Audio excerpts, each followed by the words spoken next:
Olá! Na aula de hoje nós falaremos sobre a produção literária do século XVIII em Portugal, ou seja, nós falaremos do arcadismo português. E para começarmos a nossa aula, é importante entendermos o que é essa palavra, o que é arcadismo. Vejamos essa imagem. Arcadismo vem da palavra Arcádia, nome de uma região montanhosa do Peloponeso, na Grécia.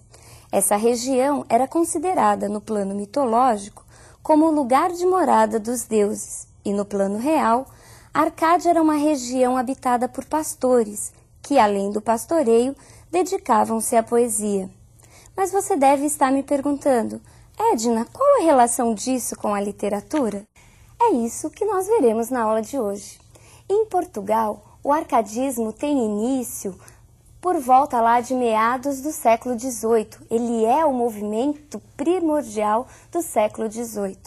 Ele começa com a fundação da Arcádia Lusitana e se estende até 1825, quando nós temos a publicação do poema Camões, de Almeida Garré, que marca o início do romantismo em Portugal. O contexto histórico do arcadismo é um contexto muito importante, é um contexto de muitas transformações. Neste momento, nós temos aí um grande movimento chamado Iluminismo. Iluminismo, como o próprio nome já sugere, é um movimento que tem por objetivo iluminar, clarear os valores e as verdades do período. Mas essa iluminação sob a luz da ciência e da razão. Tudo isso, de alguma maneira, acaba se refletindo na produção literária do período. No arcadismo, nós conseguimos, muitas vezes, aquilo que o barroco sempre se propôs, a fusão entre fé e razão. Neste momento, nós temos o surgimento das Arcádias. E o que foram essas Arcádias? As Arcádias foram grupos de poetas que se reuniam com o objetivo de retomar, de redescobrir o equilíbrio e a sabedoria da antiguidade greco-latina, da antiguidade clássica de até então. A Arcádia Lusitana representou principalmente um movimento de rebeldia contra os valores barrocos. Vejamos o símbolo dessa Arcádia. Inutilia truncat é uma frase latina que significa cortar as inutilidades, e como sugere o desenho do próprio instrumento cortante, numa clara referência ao corte aos exageros do barroco. Os poetas do arcadismo buscavam uma recuperação dos valores da antiguidade greco-latina, e como nós vimos, os clássicos, os antigos, eles eram o quê? Eram considerados símbolos da sabedoria e do equilíbrio. É por isso que nós também chamamos o arcadismo de neoclassicismo. Neo significa novo, novo classicismo, uma retomada de todos esses valores.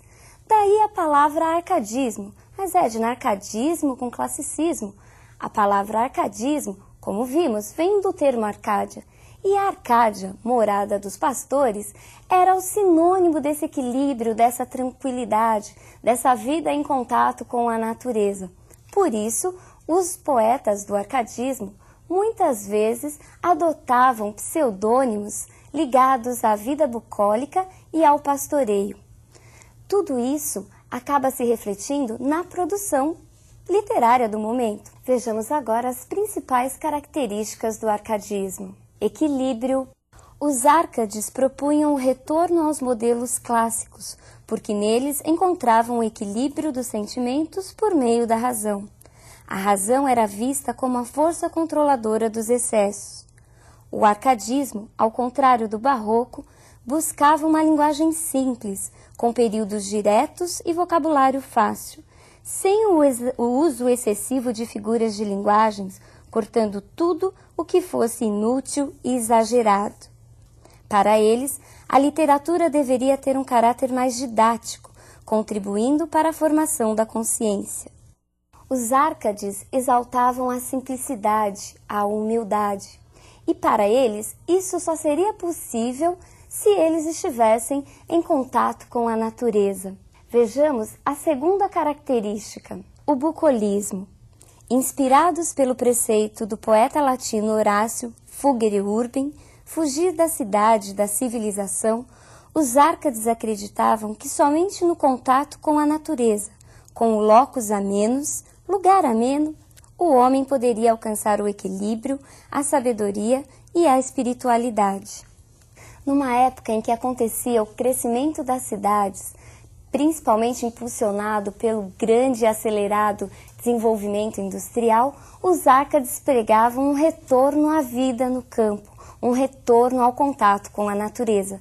Daí serem frequentes os temas relacionados à atividade pastoril e à natureza. É importante notarmos que a natureza para o Árcade não era uma natureza realmente, ela era artificial. Os Árcades continuavam nas cidades, nos grandes centros, e usavam a natureza apenas como uma moldura para suas composições.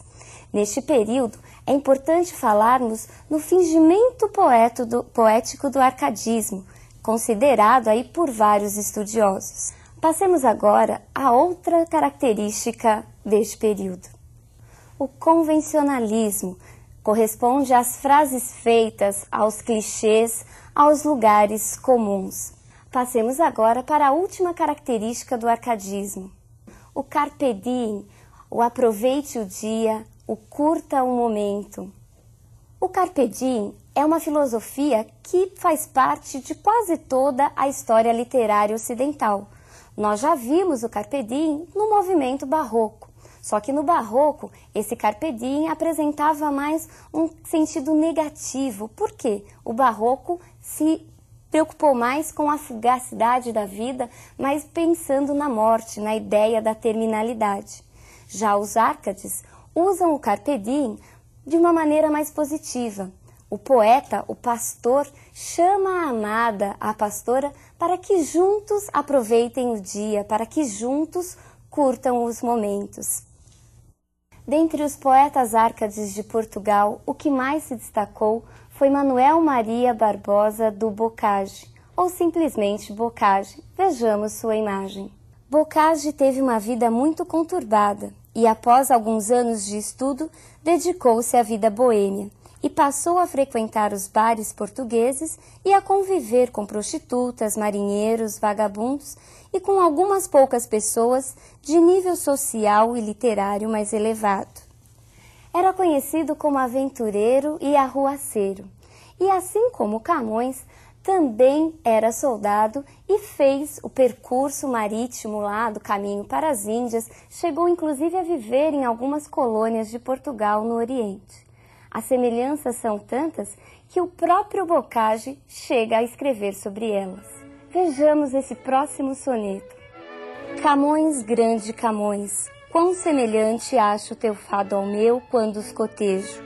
Igual causa nos fez, perdendo o tejo, arrostar com sacrilégio gigante, como tu, junto ao Ganges sussurrante, da penúria cruel no horror me vejo.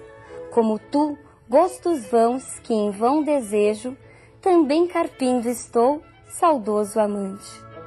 Lúdibrio como tu, da sorte dura, meu fim demando ao céu pela certeza de que só terei paz na sepultura. Modelo meu tu és, mas, ó tristeza, se te imito nos transes da aventura, não te imito nos dons da natureza. Bocage, como outros tantos poetas Árcades, adotou um pseudônimo pastoril. Assinava seus textos com o nome de Eumano Sadino. Eumano é um anagrama de seu primeiro nome, Manuel. E o que é um anagrama? É justamente essa troca de letras de uma palavra primeira. Vejamos como isso acontece. Da palavra Manuel, Bocage tirou a palavra Eumano. E Sadino é uma referência ao rio Sado, que corta a cidade de Setúbal, onde o poeta nasceu. Os estudiosos costumam dividir sua obra em dois momentos, um momento lírico e um momento satírico. Sua poesia lírica se mostra presa aos preceitos, aos valores do arcadismo. Aparecem em seus textos os pastores, as pastoras e as cenas naturais. Boccaccio também se dedicou à poesia encomiástica, aquela destinada à bajulação das pessoas importantes de seu tempo. Conta a história que Boccaccio viveu meio que dependente das pessoas da corte, assim como faziam os bobos na Idade Média.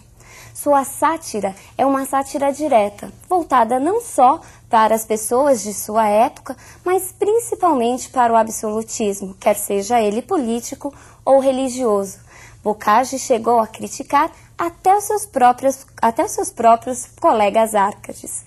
A sua poesia erótica é uma poesia que foi muito censurada em seu tempo e até hoje poucos manuais trazem essa poesia. Essa poesia é marcada por uma linguagem direta, maliciosa, trazendo muitas vezes cenas de atos obscenos.